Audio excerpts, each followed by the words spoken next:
I just can't believe it. My own son went and locked me out of the house. You're safe here with me now. Her name is Margaret. Margaret Holloway, 74 years old. A widow living in a quiet terraced house in Coventry, England, the same house she had lived in for 41 years. She kept a small garden out front. Roses mostly, pink ones. Her late husband, Gerald, had planted them the year they moved in, and she had tended to them every single summer since he passed. Margaret was not a complicated woman. She liked her morning tea at 7. She watched the evening news at 6. She went to church on Sundays and called her sister in Birmingham every Thursday without fail. She was the kind of woman who remembered everyone's birthday, who sent cards in the post, real ones, with stamps, who kept biscuits in a tin on the kitchen counter in case anyone stopped by. She was generous. She was trusting. She was kind. And she never, not once in 74 years, imagined that the person she trusted most in the world would one day stand on her doorstep and tell her she was no longer welcome in her own home. This is Margaret's story, and it begins, as so many painful stories do, with love. Before we go any further, we would love to hear from you. Let us know in the comments where you are watching from. We would love to know what time you are seeing this video, wherever you are in the world. And please don't forget to hit that subscribe button so you never miss any of our upcoming stories. Margaret had 2 children. A daughter, Patricia, who lived in Edinburgh with her husband and 2 teenage boys, and a son, Daniel. Danny, she always called him. Even now, even after everything. Daniel was 47. He was her youngest, her baby. And for most of Margaret's life, he had been her greatest joy. When Gerald died, 9 years ago now, from a heart attack in the garden, right beside those pink roses, it was Daniel who drove 3 hours from London to be with her that same night. It was Daniel who sat with her at the kitchen table while she cried. It was Daniel who arranged the funeral, handled the paperwork, spoke to the solicitor. Patricia helped too, of course. But Patricia had her own life, her own family, her own distance. Daniel was the one who showed up. After Gerald died, Daniel started calling more often. Every Sunday, without fail. He would ring at 10:30, just after she came home from church, and they would talk for an hour sometimes. About nothing in particular. About the garden, about the neighbors, about what she had cooked that week. She lived for those calls. She used to tell her friend Joan, her neighbor from across the road, that Danny was her lifeline, that she didn't know what she would do without him. 2 years after Gerald's death, Daniel went through a painful divorce. His wife, Claire, left him, took their daughter, Sophie, who was 8 at the time, and moved to Bristol. Margaret's heart broke for her son. She invited him to come and stay in Coventry for a few weeks while he got back on his feet. He stayed for 4 months. And those 4 months, she would later say, were some of the happiest she'd had since losing Gerald. The house felt full again. There was someone to cook for, someone to share the evenings with. When Daniel finally went back to London, she stood at the front door and waved until his car turned the corner and disappeared. Then she went inside and cried quietly at the kitchen table. She missed him. She always missed him. And Daniel knew that. 3 years later, Daniel rang with news. He had been made redundant. The marketing firm he worked for had downsized, and his position was gone. He was £54,000 in debt, credit cards, a personal loan, money he owed to a friend.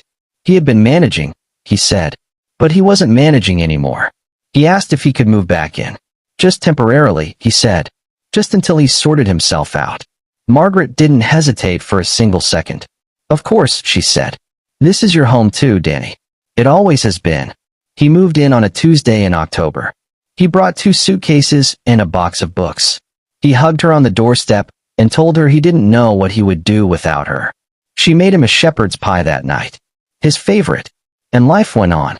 For the first few months, everything felt fine. Daniel was job hunting, he said, sending out applications, going to interviews. He was helpful around the house. He fixed the leaking tap in the bathroom, cleared the gutters before winter, drove her to her GP appointments. She was glad he was there. But somewhere around the 3rd month, small things began to change. Not big things. Not dramatic things. Just small things. The kind you notice but push away. The kind you tell yourself mean nothing. Daniel started spending a lot of time on his phone. Not unusual, she knew. Everyone did. But sometimes he would go quiet when she walked into the room. He would angle the screen away. She told herself she was imagining it. He stopped going on interviews. Or at least, he stopped mentioning them. When she asked how the job search was going, he would give a vague answer. Fine, Mum. Taking it one step at a time. She didn't press. She didn't want to seem like she was nagging. Then one morning, she came downstairs to find Daniel on the phone in the kitchen. He didn't hear her come in. She caught only a fragment of the conversation, something about the property and her name on it, and just a matter of timing. She asked him about it at breakfast. He smiled and said it was nothing. A friend who was thinking of buying a flat. He was just giving advice. She believed him. She wanted to believe him. A few weeks later, Patricia came to visit for the weekend. On the Saturday evening, while Daniel was out, Patricia sat Margaret down in the living room with a cup of tea and a careful expression. Mom, she said slowly, has Danny mentioned anything to you about the house? Margaret frowned. What do you mean? Patricia hesitated. I spoke to Aunt Ruth last week.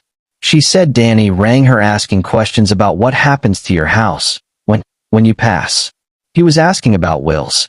About whether the house was in your name only. Whether Gerald left any other instructions. Margaret felt a cold feeling move through her chest. She said nothing for a moment. Then she said, he was probably just being practical. He worries about me. Patricia looked at her carefully. Maybe, she said. And she let it go. But Margaret didn't sleep well that night. She lay in the dark and thought about Daniel's questions. She thought about the phone conversation she had overheard. She thought about how he had never mentioned Claire's maintenance payments, the ones the court had ordered him to pay for Sophie. She had assumed he was paying them. She had never asked. She began to wonder how much she didn't know. The next Monday, she rang her solicitor, a quiet man named Mr. Ashworth, who had handled Gerald's estate. She told him she wanted to check the status of her will, that she just wanted to make sure everything was in order. Mr. Ashworth was kind and efficient. He confirmed that her will left the house equally to both Patricia and Daniel. He asked if she wanted to make any changes. She said not yet. She just wanted to know. Then she asked him, carefully, quietly, whether there was any way someone could take ownership of a property without the owner's full knowledge. Mr. Ashworth paused. Not without your signature, he said. But I would encourage you, Mrs. Holloway, to be very careful about what you sign. Kelsey was 39. She had short dark hair, sharp eyes, and a confidence about her that Margaret found difficult to warm to. Daniel introduced her as his girlfriend. He said they had been seeing each other for 6 months. 6 months, and he had not mentioned her once. Kelsey came for dinner 3 times that first week. By the 4th visit, she was staying overnight. By the 2nd week, she had a key. Margaret had not given that key to Daniel. She asked him about it, gently, one evening. He said he'd had a copy made, that it was easier that way, that Kelsey was going to be part of his life, and Mum needed to understand that. The way he said it, Mum needs to understand, something in it stung. Kelsey began making comments, quiet ones, about the house being a lot for one woman to manage, about how the upstairs bedroom, the largest one, the one that had been Margaret and Gerald's, would make such a lovely guest room. About how Margaret must find the stairs challenging. Margaret did not find the stairs challenging. She climbed them every day without difficulty. But she said nothing. She smiled and offered more tea and told herself that Kelsey was simply a confident young woman who spoke without thinking. And then one evening, she came home early from Joan's.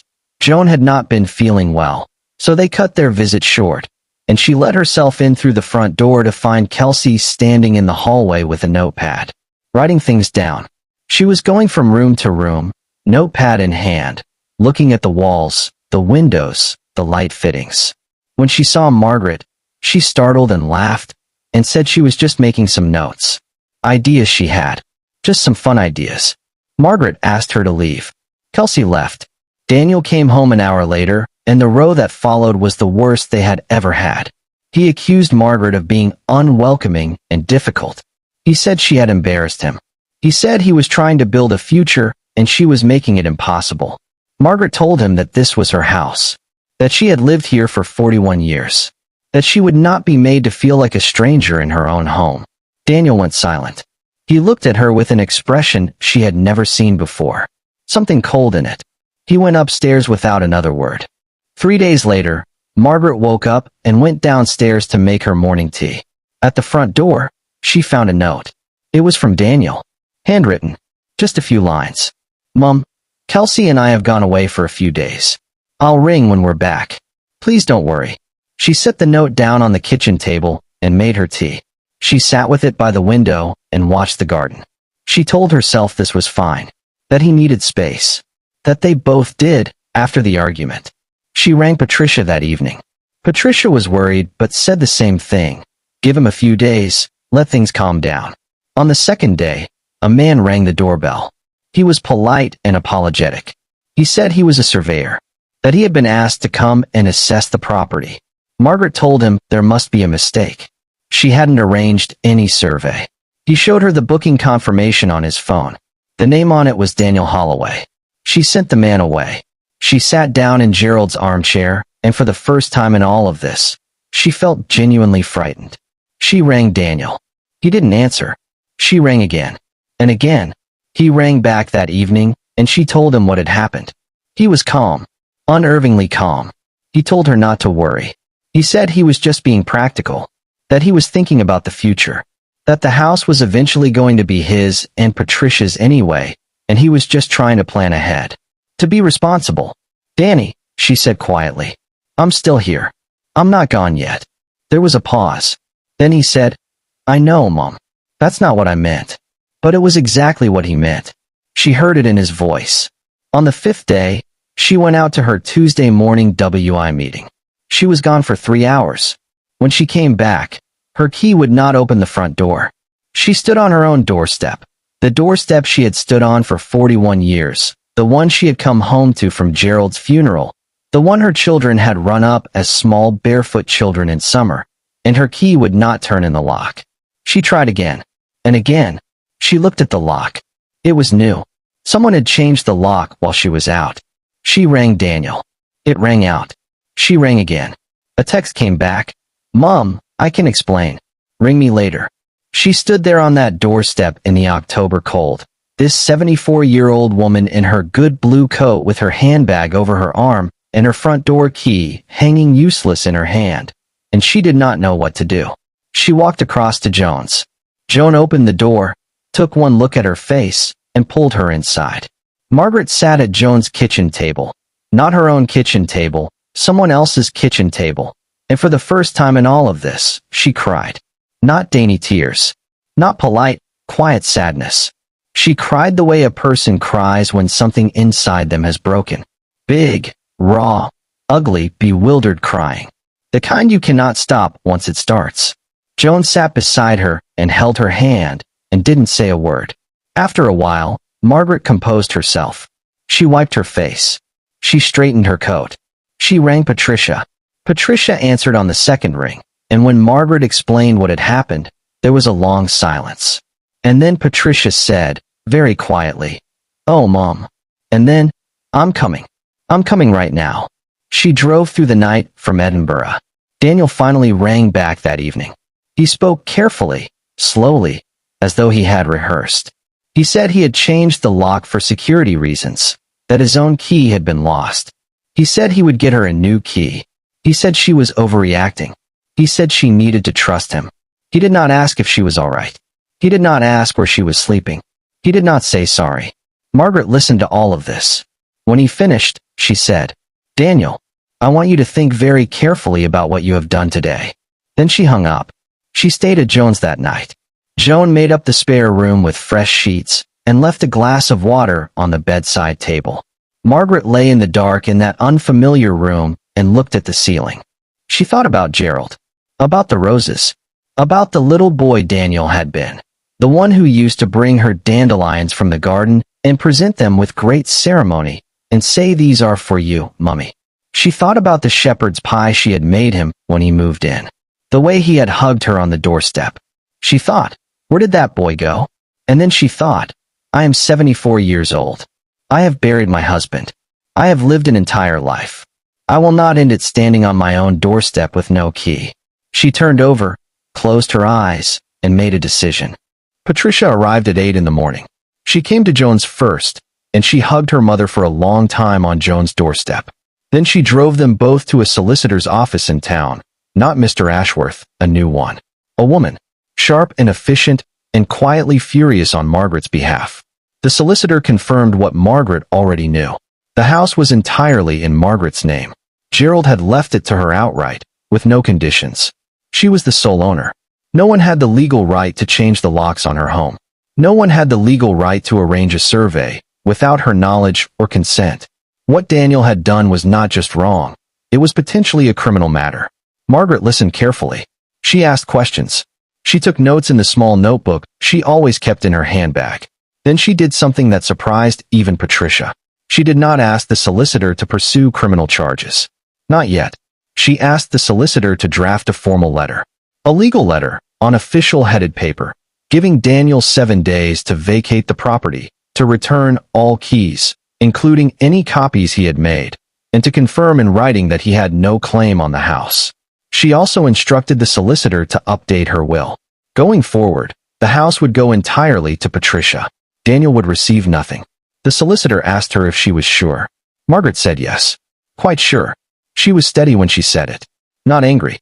Not crying. Just steady. The letter was sent that afternoon by recorded delivery. Patricia drove Margaret back to the house. They knocked.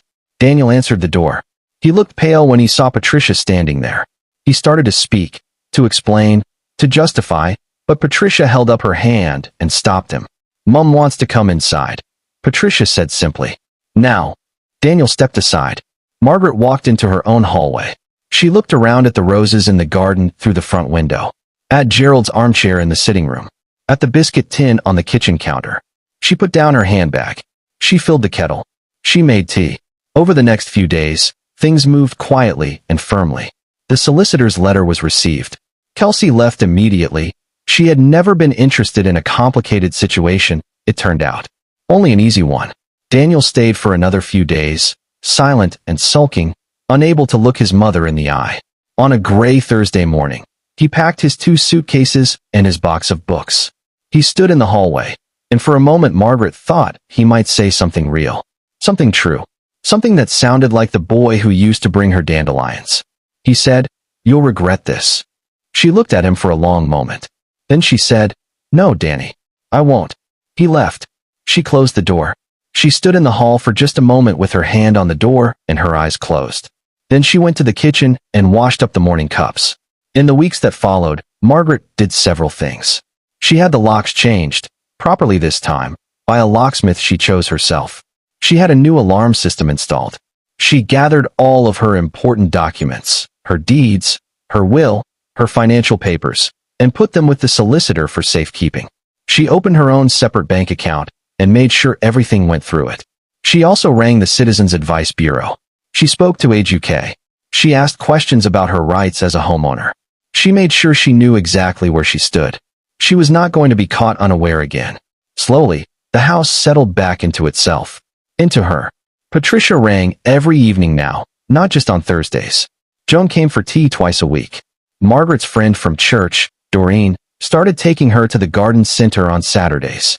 One afternoon in November, when the garden was cold and bare, Margaret put on her coat and went outside with her pruning shears. She stood among Gerald's roses. She thought about trust, about how she had given it so freely, so completely, to the wrong person.